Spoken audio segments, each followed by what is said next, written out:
Okay, hi once again, everybody. This will be the lecture for week 7 in English 410. We are continuing our look this week, as you guys know, at the very important historical and cultural phenomenon of Renaissance humanism. And I guess this week we're going to get to, let's say, closer grips with humanism through a selection of a pretty hardcore 16th century English humanist texts. None of our selections especially long, but all of them certainly very characteristic of the movement of the period and rather dense. Nonetheless, something that I think we need to do. So we kind of had a more user-friendly introduction to Renaissance humanism last week with the help of our friend Ben Jonson. And now we'll get down to brass tacks a bit more this week with Sir Thomas Eliot, Roger Ascham, and others. And I want to continue to pursue our thinking about this very, very important historical movement under the heading of an opposition, a binary opposition, if you like, that we've already introduced with the help of both Ben Jonson and Sir Francis Bacon, and that's that opposition or that binary between words and matter, kind of a ubiquitous thing in Renaissance humanist discourse. The relationship between words and matter. Matter meaning, as you guys know and recall, the stuff, the ideas, what a given text or utterance is about. That's what they call matter.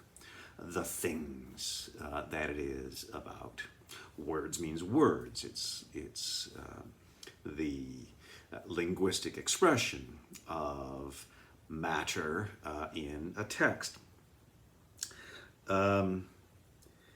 And what I want to do, I guess, in this lecture and setting up for our class together on Thursday is I want to introduce and pursue some ways in which this distinction between words and matter and the hierarchization of matter over words that you get in the period, even though in one way it seems very kind of obvious and commonsensical, in another way or under a little bit more pressure, it tends to become quite slippery and quite paradoxical and may in fact be an historical idea with some significant consequences for the period and its legacy, its intellectual legacy, I mean, along the lines of what we have been discussing in this course. The paradox then being, or one way into it being, that Renaissance humanism, as you know, is supposed to be all about the literature. Literature as such, human letters. You remember that's the fundamental shift that eventuates in Renaissance humanism in the 14th century and subsequently a shift toward reconsidering the value of the literature that was written in the ancient cultures of pagan Greece and Rome. It's not sacred letters, it's not the Bible, it's not the teachings and legacies of the church, it's human letters in the sense that it's literature written by people who didn't know God or Christ. And yet valuable in various ways as such. So Renaissance humanism is the study of classical literature, is more broadly a both pedagogic and philosophical commitment to the overwhelming, unique cultural and intellectual significance of literature as such, and yet the literature, the words, is there for the matter, there for the stuff that it is about. Therefore, the subject matter, which would be a modernized version of that Renaissance humanist talk about matter, subject matter, the ideas, the issues, the questions, the stuff, the things, the aspects of the world that this or that text is about. So it's all about the literature, but the literature is all about the matter.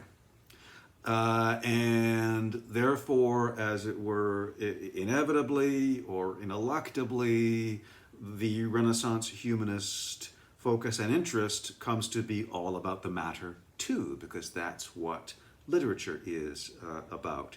You will recall last week, I hope, we looked at Ben Jonson's poem on his teacher, William Camden, a great humanist. But Johnson doesn't praise Camden for his skill with words. He praises Camden for his gift at things, that astonishingly vague and plain word that Johnson puts in there at kind of the height of his praise for Camden. Searching out things in those antique springs. The matter is what matters. And that idea leads, it would seem, perhaps inevitably again, to the conclusion, or at least the suspicion, that maybe the words don't matter if it's all about the matter. We saw Sir Francis Bacon earlier in our course addressing this relationship between words and matter. Bacon, somebody who conceives himself, at least in that bit of his text that we looked at, The Advancement of Learning, he conceives himself to be operating as a kind of post-humanist or anti-humanist, not in our terms, right? In Renaissance terms. In other words, Bacon, in The Advancement of Learning, at the beginning of the 17th century, is looking out at an intellectual horizon in English culture and European culture generally, and it's a horizon, of course, which is totally dominated by the humanist study of literature, and Bacon sees himself as somebody who's trying to smash that apart and move the whole universe, really, of knowledge, which is what Bacon takes to be his province, as he says. Move the whole enterprise of knowledge, maybe that's a better metaphor, away from the study of literature and for real toward the study of things. Bacon is making a dogmatic, a concerted, and in the end, although it took a long time, but in the end, a successful effort to reorient the focus of intellectual activity, certainly in English culture, toward what is called natural philosophy in the period and what we now basically call natural science. So toward inquiries based on experiment, based on observation, based on the attempt to figure out natural laws and so on.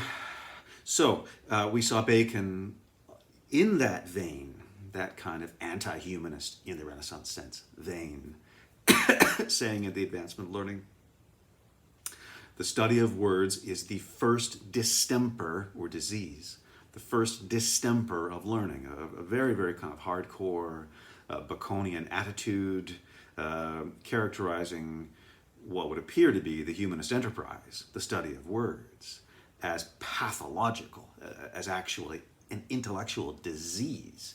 And the primary disease to which the mind is subject, the study of words, is the first distemper of learning.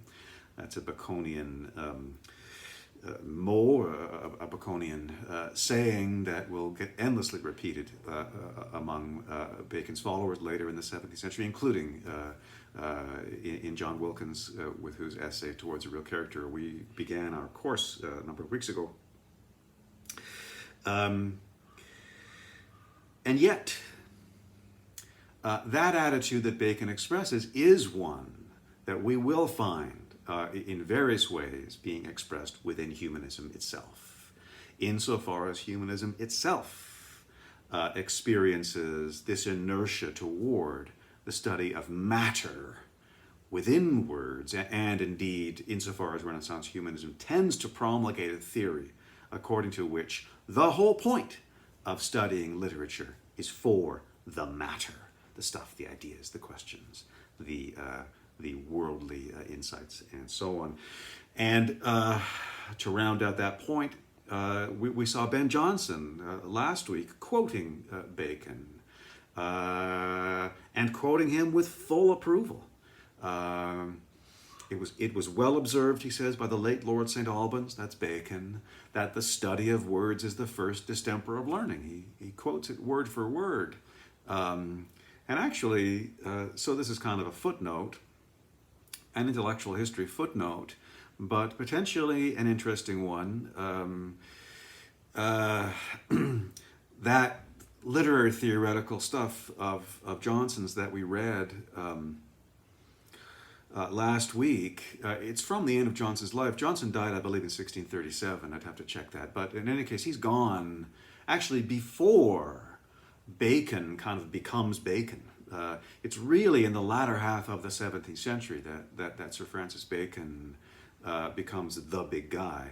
And in the earlier part of the 17th century, Bacon's natural philosophy was, first of all, was initially quite obscure and also not very well understood. Bacon himself, of course, was a very, very prominent figure of the late 16th, early 17th century scene, but a prominent figure of law and politics, not yet for his natural philosophy, even though that was what Bacon really cared about.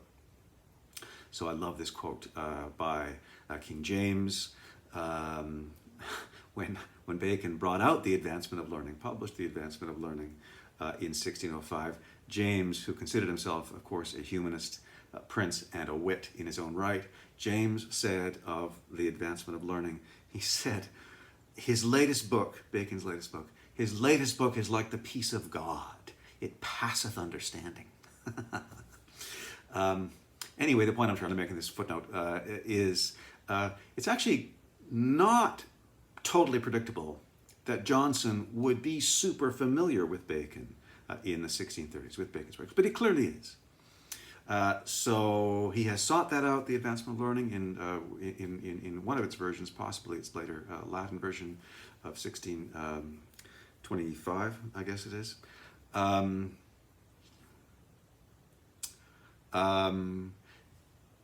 Not inevitable, in other words, that a guy like Ben Jonson would be totally familiar with the works of Sir Francis Bacon, but he is. And he zeroes in on that statement of Bacon's about the study of words being the first distemper of learning. And moreover, when Johnson says that, when Johnson quotes Bacon to that effect, there's no question that Johnson thinks he is being an exemplary humanist when he says that. Always in Ben Jonson, you get an emphasis on the matter first, on matter being what matters, the stuff, the ideas, the thought of a poem. And whenever Jonson glances back toward these kinds of literary theoretical considerations, and he does frequently, actually, in his work, do that because it's something he really cares about. He always insists on putting the matter first. Let your matter run before your words, for example. He has one poet say to another in his play Poetaster. We're even told, not by Johnson, but by a man named William Drummond, who published Johnson's Table Talk, so remarks by Johnson.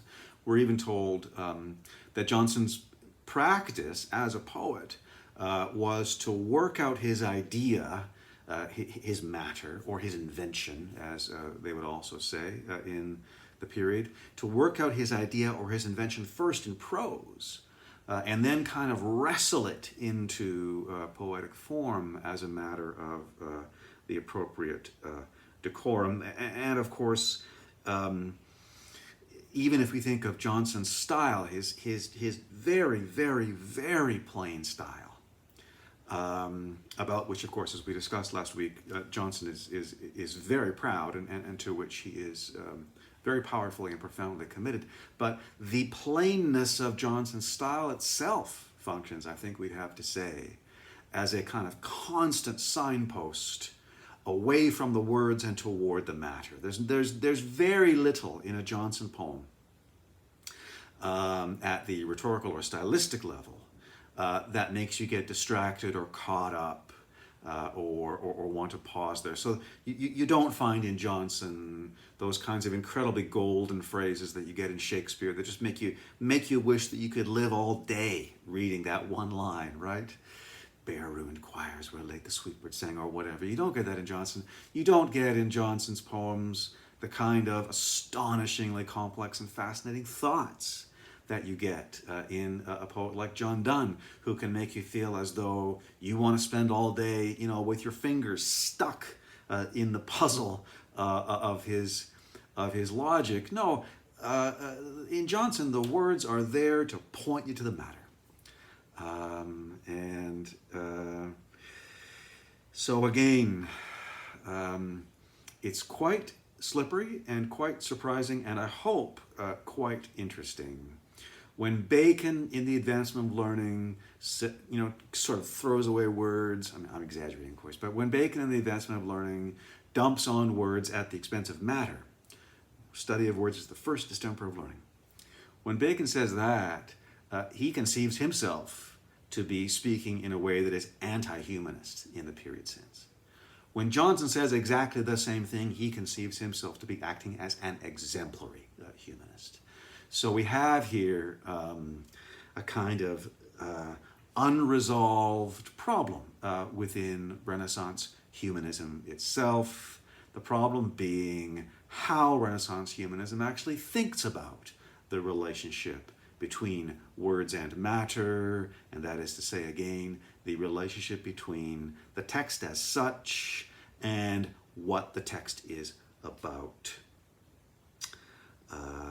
So that's what I want to pursue this week, in the hope or under the presupposition that when we learn more about how words and matter are theorized in Renaissance humanism, we may gain some insights about the end of the story, again, the end of the period to which we have been looking all the way through this course. Given that the 17th century kind of tops out or finishes up by turning into quite a different kind of period, the 18th century and beyond, in which, matter matters.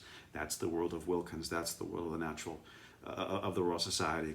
That's the world of emergent natural science. And I guess I'm interested in the possibility that the theorization of the words matter distinction in Renaissance humanism itself may actually play a role in that very large scale historical and intellectual transition that we get at the end of the 17th century. So we want to look at a selection of 16th century English humanist text and just try to understand what they think they're doing when they are insisting upon a literary education as primary in terms of gaining an understanding of the world. And I want to look first at a selection from a wonderful book by a man named Thomas Eliot. This book dates to the 1530s. It has the wonderfully kind of, plain and yet resonant humanist title of it's called The Book Named the Governor. That's what this book is called, The Book Named the Governor. It's a kind of conduct book, which is a genre in the period, but the selection that we're looking at, of course, is where Eliot takes up the question of the value of poetry in education. As you guys know, humanism, Renaissance humanism, is fundamentally, and as I have already repeated once today, fundamentally the rediscovery of classical literature, which is part and parcel of the whole rediscovery of the ancient classical heritage in the Renaissance. At the top of classical literature is, of course, Homer in Greek, and then Virgil, Homer's imitator in the early Roman imperial period. Eliot, in our selection, is basically taking up the question and trying to answer the question, what is reading Homer for? So Homer and then Virgil. And now Eliot, of course, like a good Renaissance humanist, is totally committed to the view that education means reading Homer. It's non-negotiable, and you can't improve on that. And we should note as well, or recall as well, that by the time Eliot is writing this text in the 1530s, this humanist argument, so to speak, certainly pedagogically, has won. English, what we would call primary and secondary education, is resolutely humanist, which means it's Homer and Virgil and Ovid and Tacitus and Cicero, of course, pretty much all day long in the 16th century English schoolroom. So it's there, and yet perhaps for whatever reason, a little bit under-theorized, maybe. We've got all these kids, and Shakespeare's one of them, right? We've got all these kids reading classical literature all day long, and we're really proud of that. Okay, why though? Education departments have existed in a kind of condition of professional unease since the 16th century, if not before. So Eliot's taking up this question, okay, why do we have to study Homer and Virgil, etc.? And I'm going to pick this up from the beginning almost of our selection. It's page 58 in our PDF. And Eliot's going to give a number of reasons about why you study Homer. A central and basic reason, though, he's going to give, and this will be a consistent note that we'll hear over and over again as we go through these texts. A central and consistent reason for studying classical literature, and one these guys always come back to, like they're touching home base, is that it's fundamentally a moral/ethical enterprise. You're learning how to be dignified. You're learning how to be manly. You're learning how to comport yourself in politics. You're learning how to comport yourself in military affairs. So they'll come back to that again and again, and that's where our selection starts, from the very top of page 58, where Eliot is arguing that when students read Homer, they will be so inflamed that they most fervently shall desire and covet by the imitation of their virtues to acquire semblable glory, that humanist keyword imitation appearing immediately here, not in a stylistic or rhetorical register. It's not about learning, in this case, Homer's style, but rather in that moral or ethical register. You're learning to imitate the virtues of the figures who are represented to you in the text. Now, don't try this at home. The fact is, under the, let's say, under the system of values that we tend to recognize in 21st century Canada, I would not recommend imitating the virtues of the Homeric heroes. Nonetheless, the Renaissance is convinced that it's a really good idea. So, you want to imitate their virtues to acquire semblable glory. And I'm going to go on and read a bit more of Eliot here again, still at the top of page 58. For the which occasion Aristotle, most sharpest-witted and excellent learned philosopher, as soon as he had received Alexander from King Philip his father, he before any other thing taught him the most noble works of Homer, wherein Alexander found such sweetness and fruit that ever after he had Homer not only with him in all his journeys, but also laid him under his pillow when he went to rest, and oftentimes would purposely wake some hours of the night to take, as it were, his pastime with that most noble poet. A rather cute picture, I hope you will agree, of Alexander the Great pausing on his campaigns to pull Homer out from under his pillow and kind of read him by flashlight. For by the reading of his work called Iliados, where the assembly of the most noble Greeks against Troyes were sided with their affairs, he gathered courage and strength against his enemies, wisdom and eloquence for consultations and persuasions to his people and army. And by the other work called Odyssea, the Odyssey, which recounteth the sundry adventures of the wise Ulysses, he, by the example of Ulysses, apprehended many noble virtues, and also learned to escape the fraud and deceitful imaginations of sundry and subtle crafty wits. Also there shall he learn to search and perceive the manners and conditions of them that be his familiars, sifting out, as I might say, the best from the worst, whereby he may surely commit his affairs, and to trust to every person after his virtues, and so on and so forth. So, again, initially, Eliot's answer for why we study Homer is, let's say, quite a clear one, actually, I would say. It is focused on a certain subject matter. It's focused on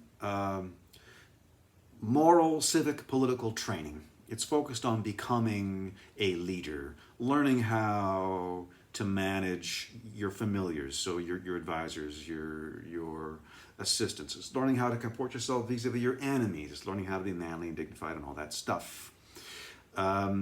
So it's a focus that Eliot has initially here on a certain subject matter, which he says you're going to learn from Homer, and perhaps by extension from reading classical literature in general. And Eliot in this way, and other Renaissance humanists in this way, in this regard, they are operating in a tradition that does go back to the ancient world itself.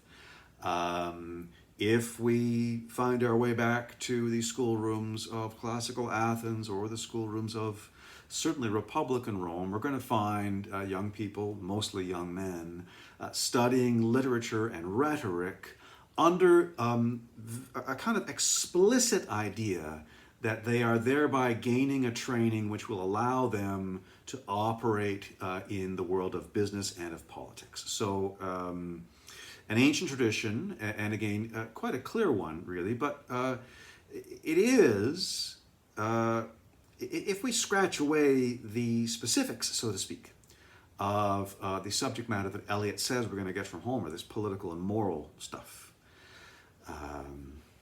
what Machiavelli will call virtù, strength and dignity and courage and all that kind of stuff. If we scratch that away a little bit, we're able to see, though, that Eliot is giving an answer to the question of Homer and the question of literature in general in terms of matter, not in terms of words, okay? So he's not arguing that we should read Homer because Homer's really beautiful or anything like that, or because Homer gets us, Homer's exciting or diverting or anything like that. No, he's making an argument for reading Homer based on Homer's subject matter, what Homer has to teach you. And Eliot does not stop with that very focused account of the Homeric subject matter or the literary subject matter in general. And he's not able to do that because, even though you can read Homer, you can read the Iliad and the Odyssey and say, okay, well, I guess this is really all about morals and politics and how to manage friends and enemies. But of course, classical literature is about more than that, and literature in general is about more than that. And in fact, we can press that theoretical point farther and make it the observation that every text has to be about something. There's no such thing, fight me on this if you want, but I would argue there's no such thing in any normal sense as a text, except insofar as it is about something. That's what texts do. Every text has to be about something, and a text can be about anything. Which means that if you look at the full panoply of any moderately developed literary canon, you're going to find texts that are about a very great variety of things.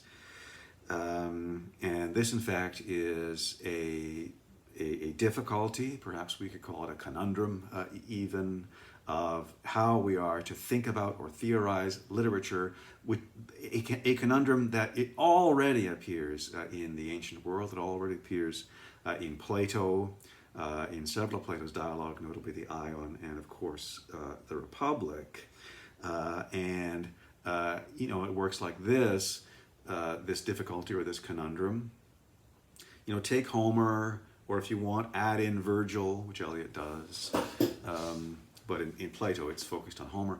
You take Homer. Okay, Homer's about a lot of stuff, two epics, and when you're reading them, the Iliad and the Odyssey, you find that you're reading passages about all kinds of things. Passages about horse racing, passages about barbecuing. They grill a lot of meat in Homer's world. You're reading passages about seamanship. You're reading passages about archery, whatever. So Plato will ask, okay, but does that mean that you're reading Homer for that stuff, for that subject matter? Is he really expert in that? There are subject matter experts in the world, people who, for example, are experts at horsemanship, Plato will say. Are you really reading Homer because you want to learn about horsemanship or whatever other subject matter you can name? Is a poet as such really expert in the stuff that he writes about, such that it makes sense to read the poet's text in order to learn about that subject matter? We can talk about this more on Thursday. I hope the critique is relatively clear for the moment.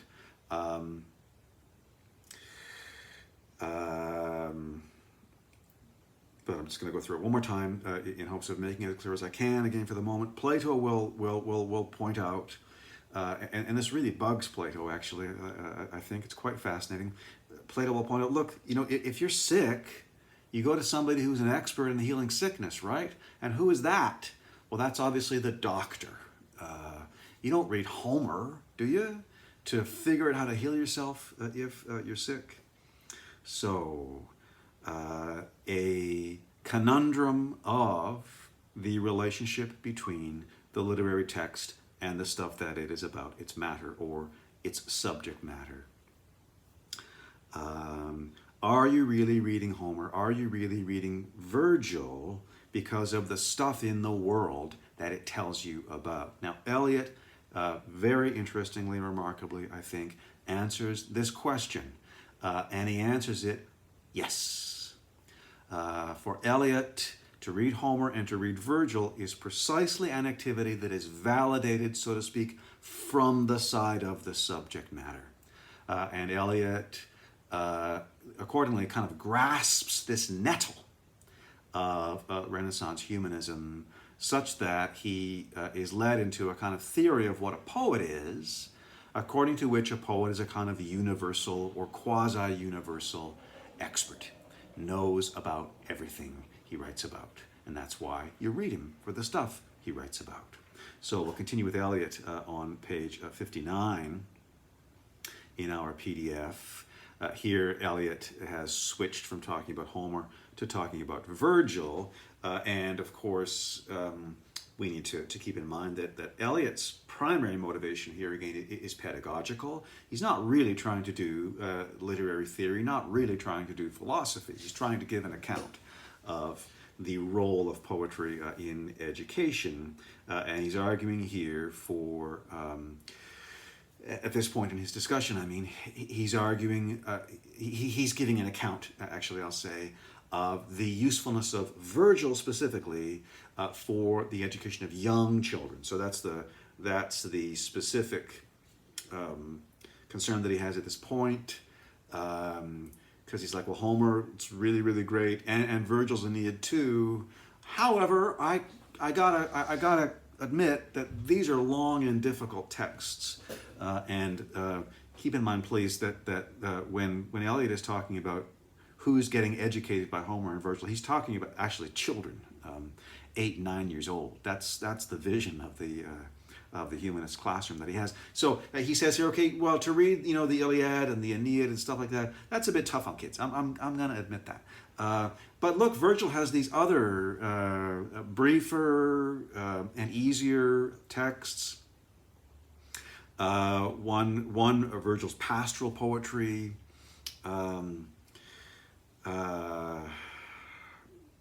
Which we nowadays call eclogues. Eliot calls them Virgil's bucolics. And Virgil has another, again, kind of user-friendly poem called the Georgics, which is poetry about farming. And Eliot here is recommending these texts for the education of young children. And he says this at the top of page 59. For what thing can be more familiar than his, Virgil's? What thing can be more familiar than his bucolics? Nor no work so nigh approacheth, wonderful, 16th century multiple negative there, nor no work so nigh approacheth to the common dalliance and manners of children, and the petty controversies of the simple shepherds therein contained, wonderfully rejoiceth the child that heareth it well declared, as I know by mine own experience. Yes, when my children were small, I definitely read them, Virgil's eclogues, in Latin, I might add. No, I did not do that. In his Georgics, Lord, what pleasant variety there is, the diverse grains, herbs, and flowers that be there described, that reading therein, it seemeth to a man to be in a delectable garden or paradise. What ploughman knoweth so much of husbandry, animal husbandry, as there is expressed? Who, delighting in good horses, shall not be thereto more inflamed, reading there of the breeding, choosing, and keeping of them? In the declaration whereof, Virgil leaveth far behind him all breeders, hackneymen, and scosers, people who trade horses, in other words. Is there any astronomer that more exactly setteth out the order and course of the celestial bodies, or that more truly doth divine in his prognostications of the times of the year, in their qualities, with the future estate of all things provided by husbandry, than Virgil doth recite in that work?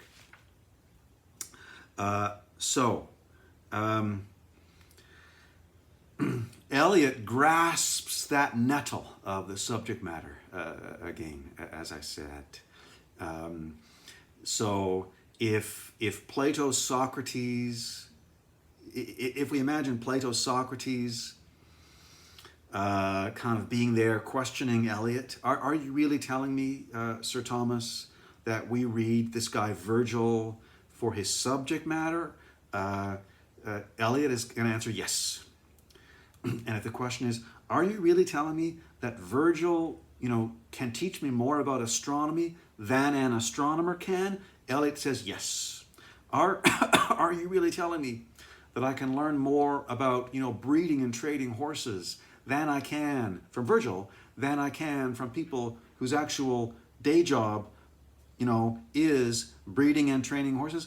Eliot is again going to say yes, grasping that nettle of the subject matter and committing totally to a vision of literature as defined by its ability to make subject matter available to us.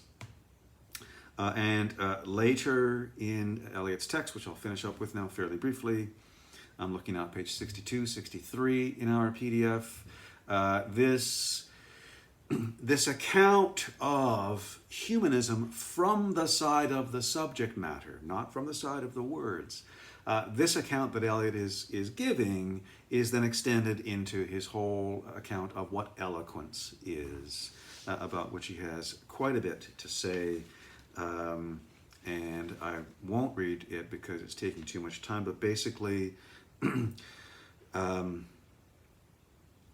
is a vision. Well, I'll just read actually this one little bit that I've underlined on page 63 in the PDF, where Eliot says, inasmuch as in an orator is required to be a heap of all manner of learning. An orator has to be a heap of all manner of learning, which if some is called the world of science, of other the circle of doctrine. And on the next page, page 64, Eliot then continues that vision to the role of the poet.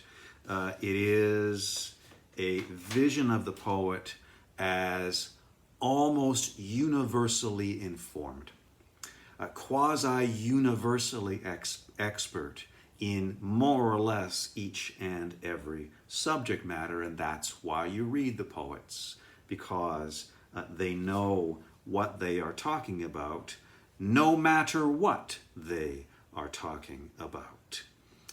And I just will read this passage on page 64,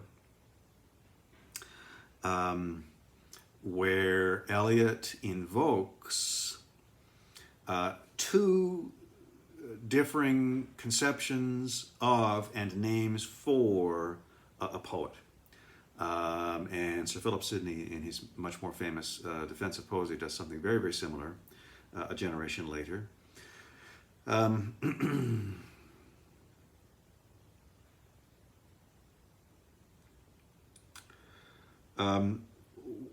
One of the terms that Eliot has in mind is the term maker, which is what the word poet from the Greek means, a maker of verses, of art. The other term, though, which Eliot introduces here, is the term vates, or in classical Latin, vates, V-A-T-E-S. And I'm just going to read what he says about this. So this is page 64, the large paragraph on that page. Eliot says, semblably, they that make verses, expressing thereby none other learning but the craft of versifying, be not of ancient writers named poets, but only called versifiers. So it's not poetry just because of the form.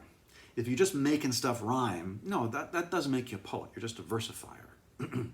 For the name of a poet, whereat now, especially in this realm, men have such indignation that they use only poets and poetry in the contempt of eloquence, was in ancient time in high estimation, insomuch that all wisdom was supposed to be therein included, and poetry was the first philosophy that ever was known, whereby men from their childhood were brought to the reason how to live well, learning thereby not only manners and natural affections, but also the wonderful works of nature, mixing serious matter with things that were pleasant, as it shall be manifest to them that shall be so fortunate to read the noble works of Plato and Aristotle, wherein he shall find the authority of poets frequently alleged. Yea, and that more is, in poets was supposed to be science mystical and inspired, and therefore in Latin they were called vates, which word signifieth as much as prophets. And therefore Tully in his Tusculan questions, Tully, that's Cicero, supposeth that a poet cannot abundantly express verses sufficient and complete,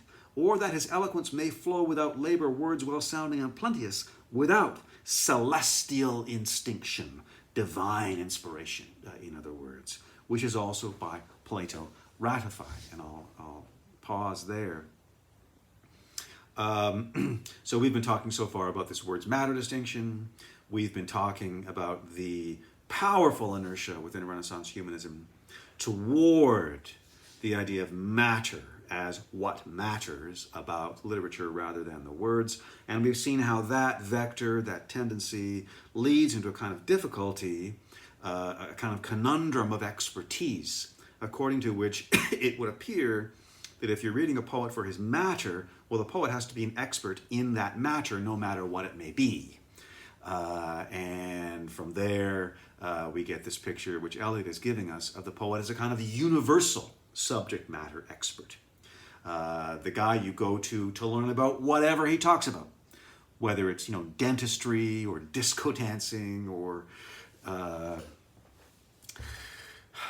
how to win friends and influence people, whatever it may be. You go to a poet like Homer or Virgil because they know about everything. Now that, let's say, remarkable and perhaps moderately absurd picture is one that has another kind of glaze put on it in the passage I just read by Eliot, because if he's going to tell us that a poet is an expert in everything. And again, if we imagine ourselves kind of in the position of Plato's cranky Socrates, always asking questions, we're going to be entitled to say, okay, but how does the poet come to be expert in everything? I mean, I try pretty hard to understand a few things, and it's a struggle for me. I can't really see how I could ever become an expert in everything. And how does the poet do that? Do you have an answer for that, Sir Thomas? And Sir Thomas does. He says, yeah, well, it's true. It is weird that the poet can know about everything, but the reason he's able to do that is because he's divinely inspired. Celestial instinction. He's divinely inspired, and that's why a poet in ancient times was called Wates, a prophet, and that's how the poet can be an expert in everything. Eliot here is invoking a doctrine in which we do find, indeed, in Plato, especially in Plato's Republic. Book 10, I gave you, in our readings this week, a text by a guy called George Putnam, who's actually Eliot's nephew, so later in the 16th century. And he gives a longer and a kind of even more wonderful and ringing expression of Eliot's same idea about the divinely inspired poet, and Putnam even uses the Neoplatonic term furor, F-U-R-O-R, which means madness. And again, this is a picture of what makes a poet that does go right back to the ancient world, and in a sense, or in one way, or at first, maybe we could say, it does appear as though we have here, in Eliot's and Putnam's version of Renaissance humanism, it does appear at first as though we have a kind of working resolution to the subject matter problem. We read poets for what they are about, for their matter. The poems can be about anything. How do we deal with that? Well, number one, we deal with that by saying, well, the poet is basically a universal expert. That's what makes him a poet. And number two, we say he becomes a universal expert precisely by being divinely inspired, like a prophet, as though in the grip of a kind of furor, or divine madness. That's Eliot's Renaissance humanist squaring of that circle. And again, it is a theory that goes right back to the ancient world. The problem, however, which we will find articulated very clearly in Plato, of course, but which Eliot doesn't seem to realize, or maybe just doesn't even want to deal with. The problem is that if the poet is divinely inspired, if he's in the grip of a kind of madness or furor, well, then the poet doesn't really have any knowledge at all. If he is divinely inspired, if he's in the grip of that celestial instinction. Eliot wants to give an account of literature, again, from the side of the subject matter, and he thinks he's given an account according to which, yeah, you read a poet for what it's about, you read poetry, literature for what it's about, because it can be about anything, and poets are expert in everything, and ultimately that's because they're divinely inspired. Well, at that point, that picture falls apart, I think, because if the poet is divinely inspired, then actually he doesn't know anything. He's just in the grip of a kind of madness.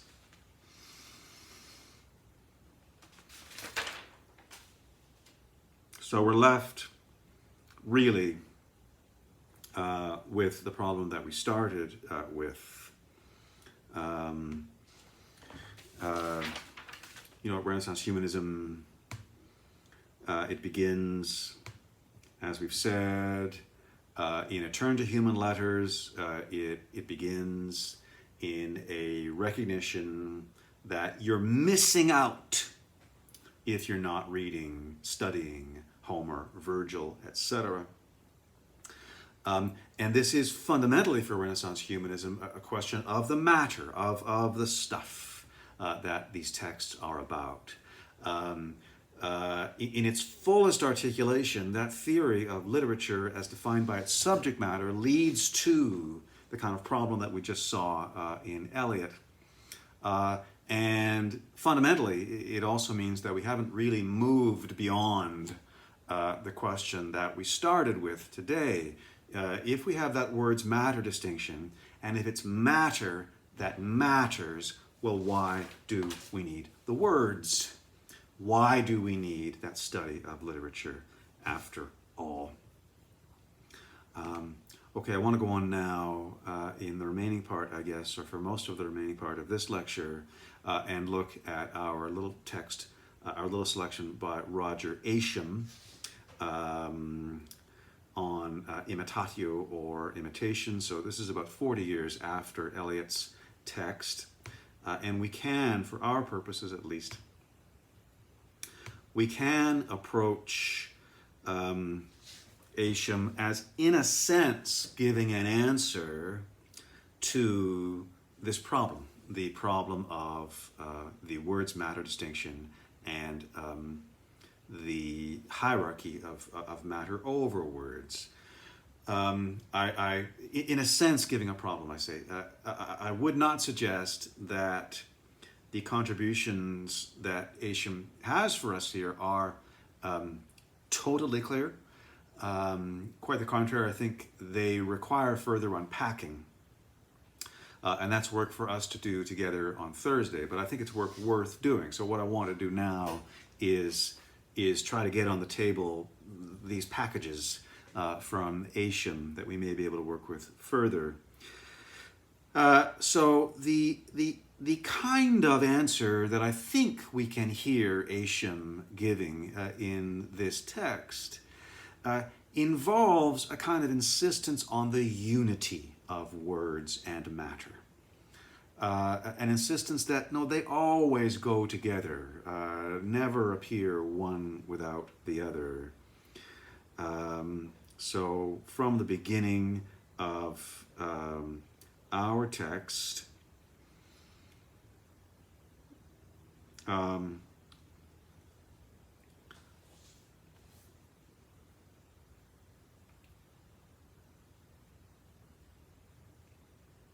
sorry. So I'm looking at the bottom of page 141 in our PDF. So Ascham has introduced the topic of imitation.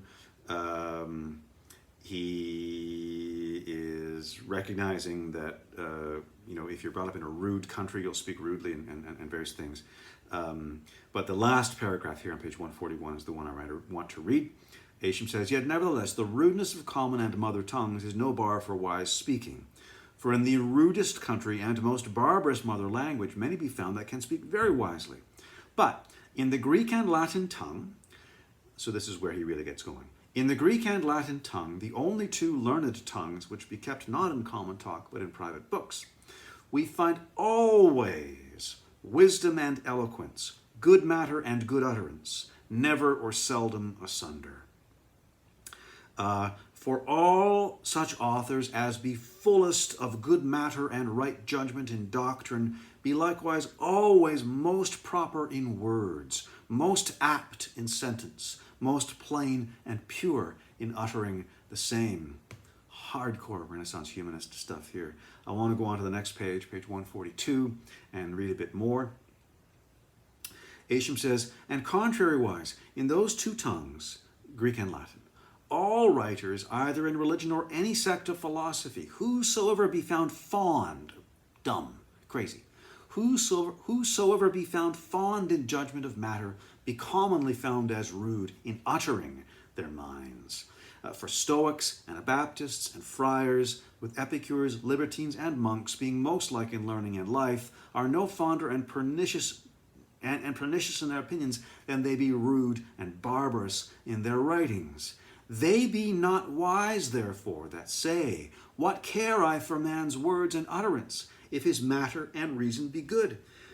Such men say so, not so much of ignorance as either of some singular pride in themselves, or some special malice of others, or for some private and partial matter either in religion or other kind of learning. For good and choice meats be no more requisite for healthy bodies than proper and apt words be for good matters, and also plain and sensible utterance for the best and deepest reasons, in which 2 points standeth perfect eloquence, one of the fairest and rarest gifts that God doth give to man. Ye know not what hurt ye do to learning, that care not for words, but for matter, and so make a divorce betwixt the tongue and the heart. And I'm going to stop there. So, Ascham, as a Renaissance humanist, looks out here at the, by 1570, totally established domain of Renaissance humanism, and he sees how the very insistence in Renaissance humanism, from the very beginning of Renaissance humanism, on the study of literature for the sake of its matter, that very insistence leads to a kind of bifurcation or divorce, that's Ascham's word, between words and matter. He sees how people are always separating them. He sees how people are saying things like, well, I don't care about the words as long as the matter is good. And going farther, I think Ascham sees how that kind of separation and alienation of words from matter is immanent within Renaissance humanism itself. In other words, there's good reasons for taking that kind of attitude. That attitude that we're going to see Bacon taking to its logical conclusion in 1605. There's good reasons for taking that kind of attitude in Renaissance humanism itself. But Ascham is saying, don't do that. Don't do that. You can't separate words from matter. Again, he's putting something on the table here which is perhaps not totally clear even to him. But by exactly that token, it's something that we can work at, hopefully, to articulate and make clearer for ourselves somehow or other.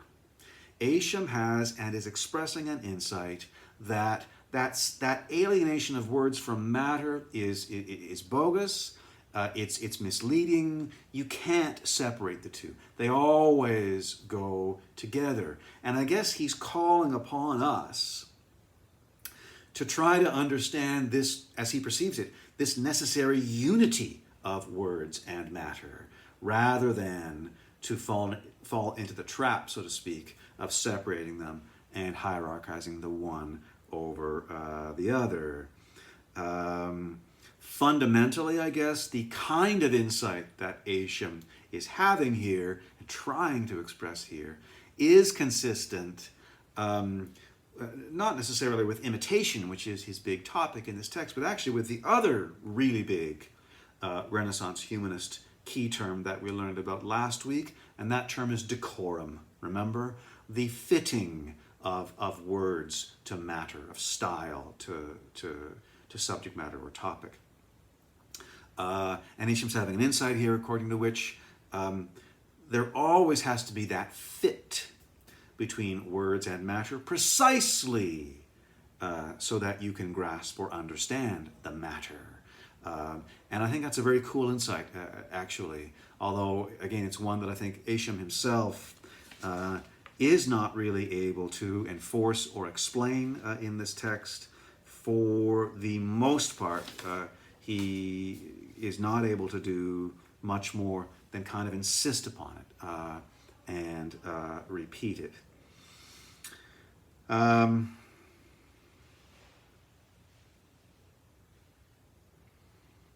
As he goes on, I'll just say a little bit more about Ascham and then move on. As he goes on, Ascham is actually, his real topic, of course, per his title, is imitation. That's what he's trying to talk about. He is talking about imitation again pedagogically.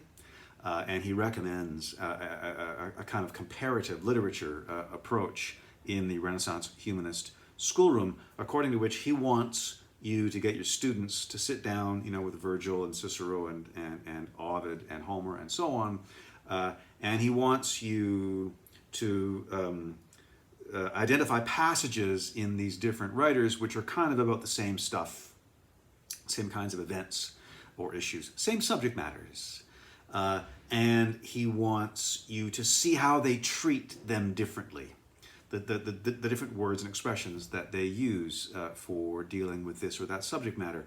And in part, in Ascham, this does seem to be a stylistic exercise, or in the first place, it's a kind of stylistic exercise, and he certainly does think that you are learning eloquence by this technique. But of course, for Ascham, what that has to mean is not just that you are learning a kind of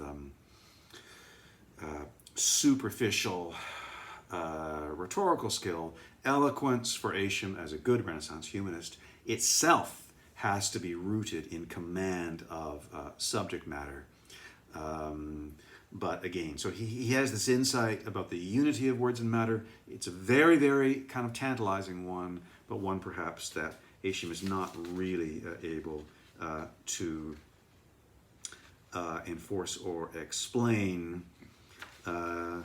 With Ascham and other Renaissance humanists, we kind of come out of their writings feeling like we have just been talking to somebody, you know, a bit like an English professor, who's just really kind of obscurely convinced that eloquence is good for you, but not really able to explain why. But that very problem, perhaps, is an important one, is a tantalizing one, and a guy like Ascham perhaps gives us some stuff to work with, insofar as we might want to come up with some answers to that problem, that fundamental humanist problem of what the study of literature actually is for.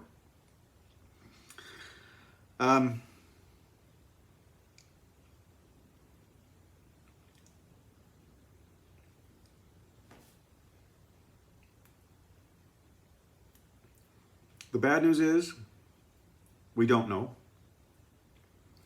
The good news in Renaissance humanism, at least, is that we can learn how to become eloquent. Despite what a guy like Eliot will say about, you know, the prophet, the Vates, you can become eloquent in Renaissance humanism. This is a skill that you can learn. On that, and to conclude this lecture, I want to look at a third one of our texts for this week. It's our selection from Thomas Wilson and English Rhetoric from 1560.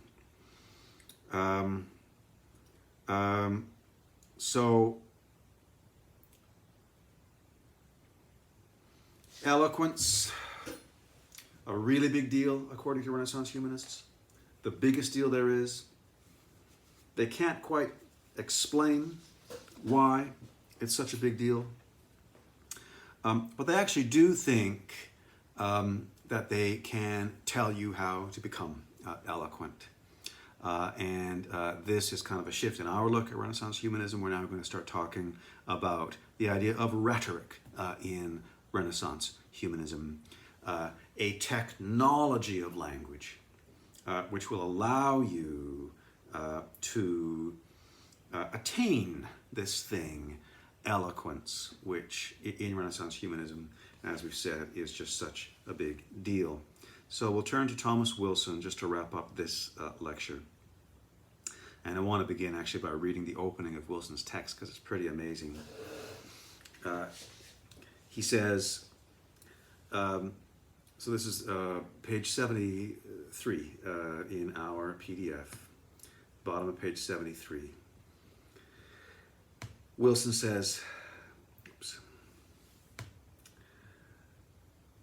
man, in whom is poured the breath of life, was made at his first being an ever-living creature unto the likeness of God, endued with reason and appointed Lord over all other things living. But after the fall of our first father, sin so crept in that our knowledge was much darkened, and by corruption of this our flesh, man's reason and intendiment were both overwhelmed. At what time God, being sore grieved with the folly of one man, pitied of his mere goodness the whole state and posterity of mankind, and therefore, whereas through the wicked suggestion of our ghostly enemy, Satan, the joyful fruition of God's glory was altogether lost, it pleased our heavenly Father to repair mankind of his free mercy, and to grant an ever-living inheritance unto all such as would by constant faith seek earnestly thereafter. A pretty amazing opening to Wilson's text, and one thing I want to point out about it, and this is in part going back to something that came up in our discussions last week, Renaissance humanism, of course, in the first instance, is about recovering the literature and the culture of ancient Greece and Rome, but that does not mean that it is in any way a kind of non-Christian or secular or atheist thing. And on that point, it's nice to see Wilson explicitly connecting the origins of his Renaissance humanist project not to any classical source, but actually to the Bible and the very roots of the Bible in Genesis 1 and 2, texts that we looked at earlier in our course, God breathing language into Adam's body. And as Wilson goes on, he kind of patches that Genesis account onto a kind of quasi-Hobbesian story of social evolution. And I'm going to read a bit of this because it's just so intensely and perfectly Renaissance humanist. So I'm still on page 74.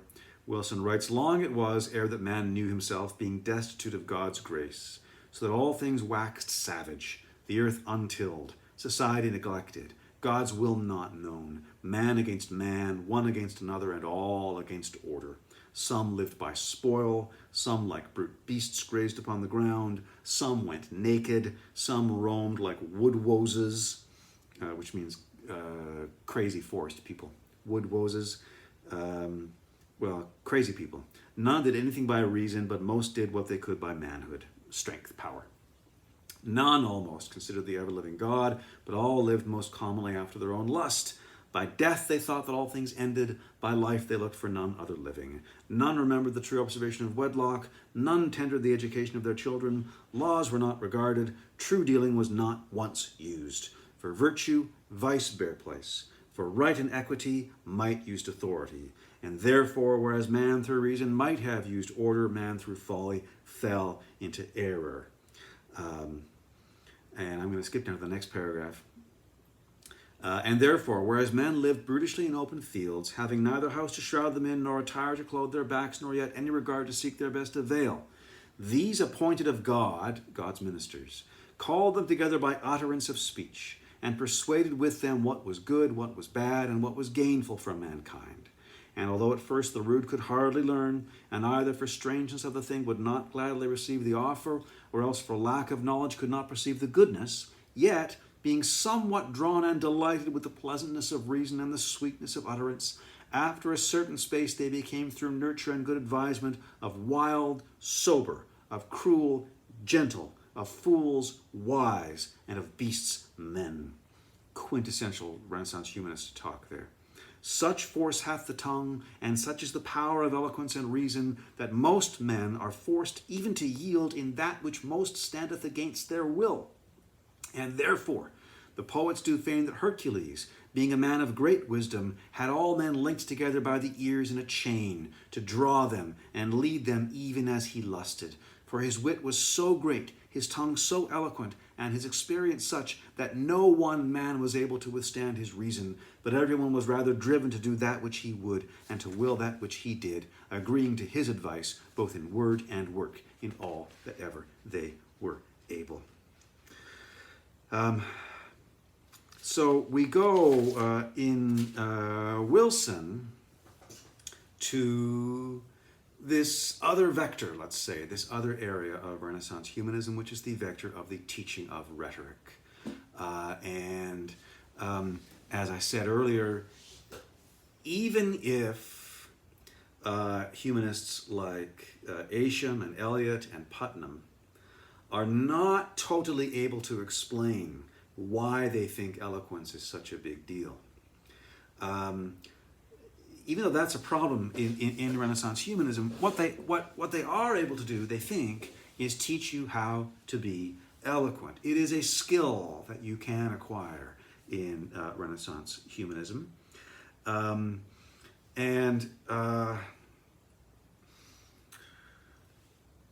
this is something that I would like us to think about and talk about, and I think it's probably time for me to wrap up this lecture because it has gone on long enough. So we'll talk about this more on Thursday. And on Thursday, we're going to want to talk about this idea of rhetoric as a skill, something you can acquire. we're going to want to talk about figures of rhetoric, which you learn and deploy quite artificially in the Renaissance. I added to the Canvas module a marked up text, actually, of Shakespeare's play Richard III, which I prepared years ago. And if you just have a look at that, because I want to talk on Thursday about figures of rhetoric. When you are hearing Shakespeare, for example, especially perhaps the earlier Shakespeare, and you hear those structures in his lines, which just seem so incredibly well formed, so coherent, so Shakespeare-y, so to speak. What you're actually hearing is Shakespeare's humanist training.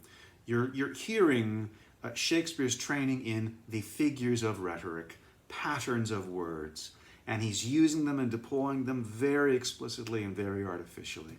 So that's something that I would like us to talk about on Thursday, and also more about Wilson. I think I'm going to wrap up there because this has been very dense and dry and probably has gone on long enough. But basically, again, to wrap up, as you go through this wonderful Wilson text, you'll find him opening up not so much the philosophical significance of eloquence as Ascham and Eliot do, with varying degrees of success. Rather, you'll find Wilson opening up eloquence as a technical issue, almost a mechanical issue. And he starts to break down, what an oration is, what the topics of rhetoric are, what the parts of an oration should be, what an orator needs to be skilled at. And so, again, we get a kind of machine, almost, of eloquence. Whether or not, out of Renaissance humanism, we find a kind of satisfactory account of what the study of literature is fundamentally for, one thing that does come out of it is a vision of expression, of utterance, of eloquence as, in the last analysis, artificial, teachable, perhaps something kind of mechanical, perhaps something that can even be automated. And that is, I think, a very intriguing element within the overall legacy of Renaissance humanism, as I've been talking about it here today. Okay, let's wrap up there, you guys. Thank you very much for your attention, as always, and I will see you on Thursday.